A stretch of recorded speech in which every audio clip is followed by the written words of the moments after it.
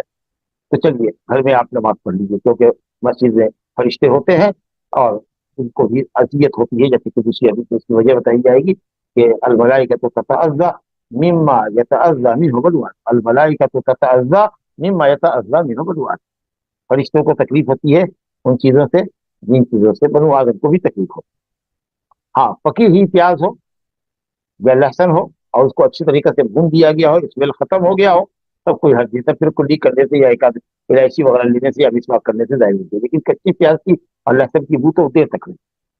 اب یہ جب پیاز اور لہسن کا معاملہ یہ ہے تو آپ سمجھ سکتے ہیں کہ تمباکو کھا کر کے آئے ہیں یا سگریٹ بیڑی بھوک کر کے آئے ہیں اور مسجد کے پاس پھینکا اور کلی کیا اور چلے گئے، وہ منہ تو منہ ہے، پورا بدن مہک رہا ہے، تو ایسا آدمی بھی مسجد میں نہیں آئے، جائے بات نماز پڑھو اپنے گھر میں۔ یہ ہم اللہ کے گھر سے روک نہیں رہے، کیونکہ آپ کو شریعت نے روکا ہے کہ آپ اس طرح کی چیز استعمال کر کے آئے ہیں جو دوسرے کے لیے باعث عزیز، تو یہ نہیں کرنا۔ اسی طریقے سے کچھ لوگوں کے منہ میں بہت بدبو ہوتی ہے، کسی کے بغل میں بدبو ہوتی ہے، کسی کے پسینے کی انتہائی درجہ بدبو ہوتی ہے، کسی کے سر میں زخم ہے اس سے انتہائی بدبو ہوتی ہے کہ سونگھنے والے کو لگتا ہے کہ پیٹا جائے گا، بے ہوش ہو جائے گا۔ ایسے آدمی سے کہیں گے بھائی گھر میں نماز پڑھ لو جب تک تمہارا یہ اصول نہیں جاتا، کیونکہ دوسرے کو تکلیف نہیں پہنچا۔ بہرحال حدیث دیکھیے، حضرت جابر بن عبداللہ انصاری رضی اللہ عنہ کی روایت ہے، جابر بن عبداللہ رضی اللہ عنہ، یہاں بھی باپ بیٹے دونوں صحابی، نبی صلی اللہ علیہ وسلم سے روایت کرتے ہیں، آپ نے فرمایا من اکل ثوما او بصلا، جس نے لہسن کھایا یا پیاز کھایا، راوی کو شک نہیں ہے، یہ قسم بتا رہے ہیں، تنوع ہے، یہ کھایا یا یہ کھایا، کوئی بھی بدبودار چیز کھایا، یہ نہیں کہ راوی کو شک ہے کہ پیاز کھایا یا لہسن کھایا، کوئی ایک کھایا ہوگا، نہیں، دونوں کھائے یا دونوں میں سے کوئی بھی کھائے جو دونوں بدبودار چیز ہے، تو آپ نے کہا فلیعتزلنا، وہ ہم سے الگ رہے، وہ ہم سے الگ رہے، او لیعتزل مسجدنا، امر کا صیغہ ہے، لام جو ہے امر کا صیغہ ہے، اس سے پہلے چونکہ فا آیا ہے اسی لیے لام امر جو مقصور ہوتا ہے یہ یہاں پر جازم ہے، جزم ہے اس کو، فلیعتزلنا او لیعتزل، اب یہاں پر چونکہ لام سے پہلے کوئی حرف علت نہیں ہے، حرف عطف نہیں ہے، اسی لیے لیعتزل، فلیعتزلنا، ہم سے وہ الگ رہے، یا لیعتزل مسجد رہے، یہ یہاں پر اور جو ہے یہ شک کے لیے کہ نبی صلی اللہ علیہ وسلم نے فلیعتزلنا کہا تھا کہ وہ ہم سے الگ رہے، یا یہ کہا تھا کہ ہماری مسجد سے ہے، یعنی مسجدوں میں نہ آئے، ہماری مسجدیں، ہماری یعنی کہ مسجد نبی، یعنی مسجدوں میں نہ آئے جہاں لوگ نماز، وَلْيَقْعُدْ فِي بَيْتِهِ، دیکھیے واضح آگے کر دیا، وَلْيَقْعُدْ فِي بَيْتِهِ، وہ اپنے گھر میں بیٹھے اور گھر میں نماز پڑھے، تو گویا کہ اگر ایسا کبھی ہو جائے بابا تو یہ ترک جماعت کے لیے عذر بن سکتا ہے، گناہ نہیں لگے گا آپ کو، لیکن جب کھانے کی نماز کا وقت ہو جائے تو کھانا لاؤ بھائی، عشاء کے وقت کھانا لاؤ بھائی، تاکہ پیاز لہسن کچی کھا لے تاکہ بچی میں نہ جائے، تو یہ تو ہماری طرف سے کوتاہی ہوگی، تقصیر ہوگی اور شرارت ہوگی، تو پھر اگر ایسا ہی کرنا ہے تو نماز پڑھ کے آؤ کھاؤ، تاکہ 2-2.5 گھنٹے کا وقفہ ہو جائے گا تو بدبو چلی جائے گی، پھر اثر کے وقت مسواک وغیرہ کرنا انشاءاللہ اس وقت بدبو ظاہر ہو جائے۔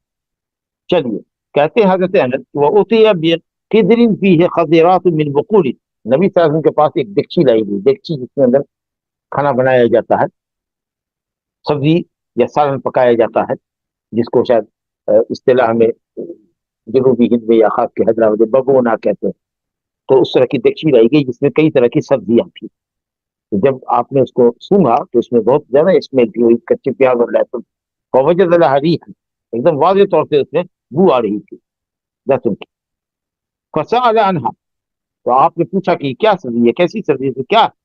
بتایا گیا کہ اس میں کئی طرح کی سبزیاں ملائی گئی ہیں اور اس کے اندر وہ پیاز لہسن بھی ہے، تو آپ صلی اللہ علیہ وسلم نے کہا کہ قربوها، کھانے والوں کی طرف بڑھا دو، جو دسترخوان پر اور لوگ تھے نبی صلی اللہ علیہ وسلم کے اصحاب، ان کی طرف بڑھا دو، میں نہیں کھاؤں گا، یہ مطلب تھا۔ اب جو دسترخوان پر لوگ تھے انہوں نے دیکھا کہ جب نبی صلی اللہ علیہ وسلم دستکش ہوئے، آپ نے ہاتھ کھینچ لیا اس سے اور اس سبزی سے نہیں کھایا، تو ان لوگوں نے بھی کھانے کو ناپسند کیا، کہا تو ہم بھی نہیں کھائیں گے، تو آپ نے کہا کل، کھاؤ کھاؤ، فإنی اناجی من لا تناجی، میں اس سے سرگوشی کرتا ہوں، میں چپکے چپکے اس سے بات کرتا ہوں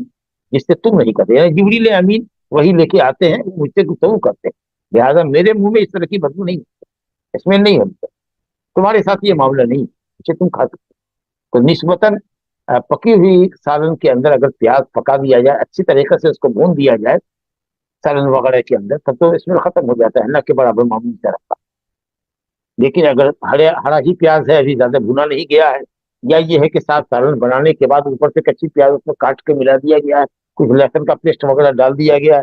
تو اس چیز کو اگر ہم کھاتے ہیں تو بھی ہم نتیجے نہیں آ سکتے. اور نبی صلی اللہ علیہ وسلم تو کھاتے ہی نہیں تھے, بلکہ آپ وہ سالن ہی نہیں کھاتے تھے جس کے اندر پیاز پکایا, پکی ہوئی پیاز بھی ہو, مطلق نہیں کھاتے تھے پیاز. کہتے تھے کہ میں اس سے سرگوشی کرتا ہوں جس سے تم بھی کرتے. تو اس طرح کی بدبودار چیزیں کھا کر کے, یا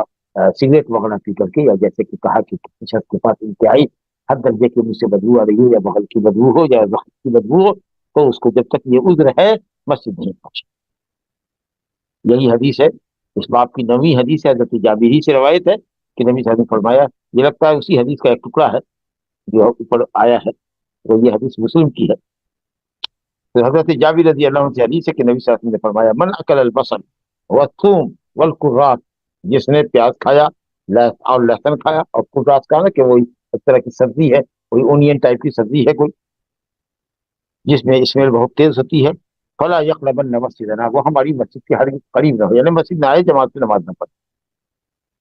کیوں؟ علت بتائی گئی اس حدیث میں, فإن الملائکۃ تتعظی مما یتعظی منہ الانسان, کیونکہ فرشتوں کو بھی اذیت ہوتی ہے, اور فرشتے جگہ مسجد ہے تو فرشتوں کو اذیت ہوتی ہے, مما یتعظی منہ الانسان, جس سے انسان کو بھی اذیت ہوتی ہے. یا ایک روایت میں بنو آدم کو اذیت ہوتی ہے, اس سے فرشتوں کو بھی اذیت. تو یہ وجہ بتائی گئی کہ پیاز اور لہسن کھا کر کے مسجد نہ آنے کی جو حکمت ہے اور عزت ہے وہ یہ. اور الحمدللہ اسی کے ساتھ یہ باب ختم ہوا, جو جامع باب کے عنوان سے ہمارے سامنے تھا. اب انشاءاللہ آگے باب التشہد ہے, تشہد کا بیان, اسی پر ہم دیکھتے ہیں, اور ہمارا وقت بھی تقریباً ہو چکا. هذا وبالله التوفيق, صلی اللہ علیہ نبینا محمد وآلہ وصحبہ اجمعین. جزاک اللہ خیر شیخ. انشاءاللہ ہم کچھ سوال لیں گے شیخ. سے گزارش ہے کہ اپنے سوال موضوع کے حد تک ہی رکھیں. سوال یہ ہے, میں محلے کا چندہ جمع کرنے کے لیے مسجد میں جاتا ہوں, تو کیا 2 رکعت نماز پڑھنا ہوگا؟ جی, ہر کسی کے لیے یہ حکم ہے کہ اگر مسجد میں بیٹھ رہا ہے تو اس کو نماز پڑھنا ہے, سنت موقدہ ہے. لیکن اگر نماز ہو رہی ہے, نماز میں جا کے مل گیا تو پھر ہو گیا. نماز پڑھ کے بیٹھنا ہے. اگر فرض نماز ہو رہی ہے, فرض نماز قائم ہے, اس میں جا کے آپ مل لیے تو ہو گیا, تحیۃ المسجد اس میں ادا ہو. یا آپ نے ظہر کی دوری کا سنت پڑھنی ہے, ظہر کی سنت کی نیت سے آپ نے پڑھا تو وہ تحیۃ المسجد آپ کی ہوگی. لیکن اگر آپ بیٹھنا ہے آپ کو, تو آپ کو نماز پڑھ کے بیٹھنا ہے, یہی مستحب, یہ تاکیدی سنت. جی شیخ. اگر عید کی نماز اور جنازے کی نماز مسجد میں ادا کی جائے تو اس سے پہلے بھی تحیۃ المسجد پڑھنا چاہیے؟ جی, عید کی نماز میں تحیۃ المسجد مسجد کا حکم ہے, پڑھنا چاہیے. جنازہ پڑھ کے اگر واپس آ جاتا ہے تو کوئی ضرورت نہیں, لیکن اگر جنازہ پڑھ کے بیٹھنا چاہتا ہے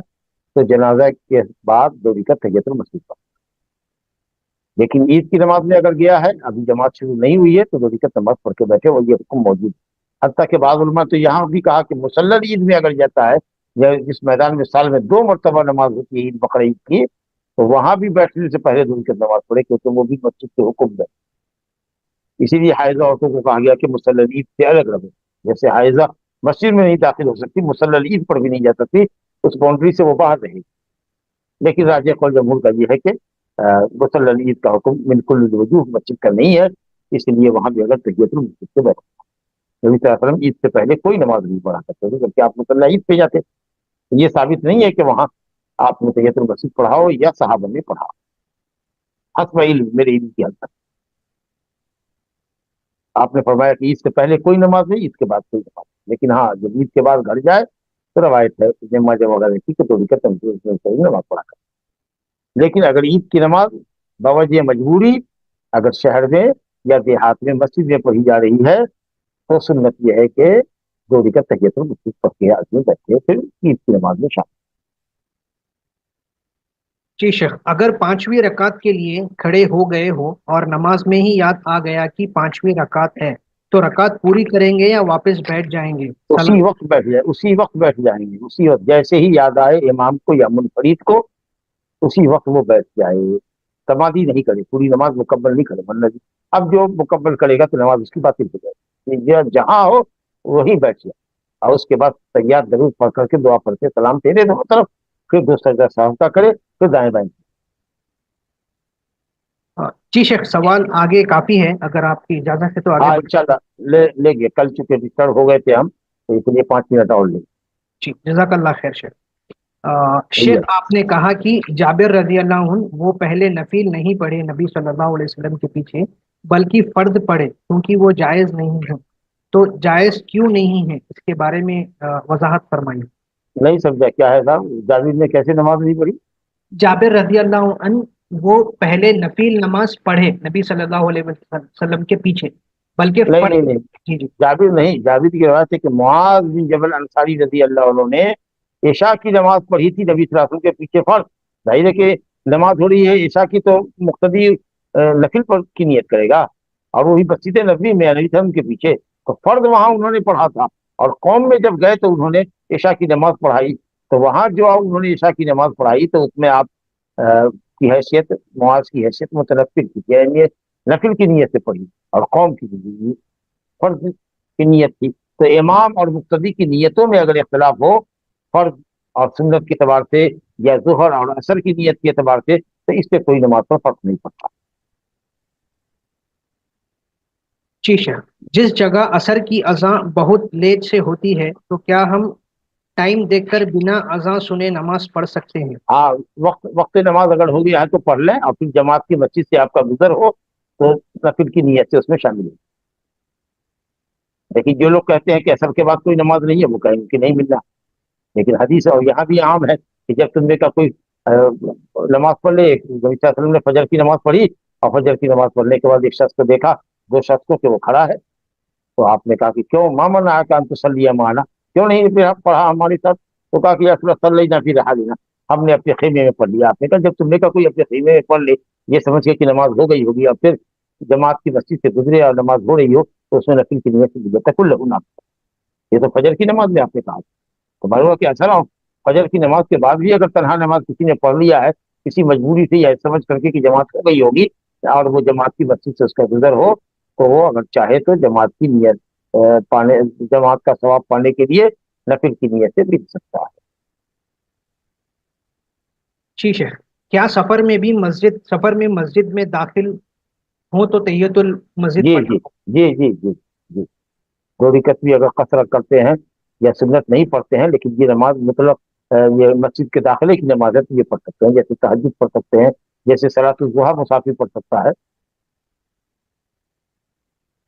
ٹھیک ہے، جب کوئی فجر کے وقت سو جائے اور سن رائز کے ٹائم پر نیند سے بیدار ہو تو 10-15 منٹ ویٹ کریں یا؟ بالکل نہیں، یہ تو پہلے ہی درس میں بات آ چکی ہے کہ جس وقت جگہ اسی وقت پہلا کام یہ کرے کہ جا کر کے استنجے کی حاجت ہے تو استنجا کرے، وضو کر کے نماز پڑھے، پہلے دو رکعت سنت پڑھے پھر فرض پڑھے، اور اس پہ جہری قیاس کرے، یہ افضل ہے، جیسے ادا پڑھتا ویسے ہی قضا کرے،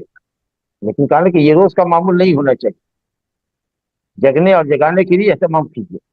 کسی کو کہہ دیجیے یا الارم لگا کے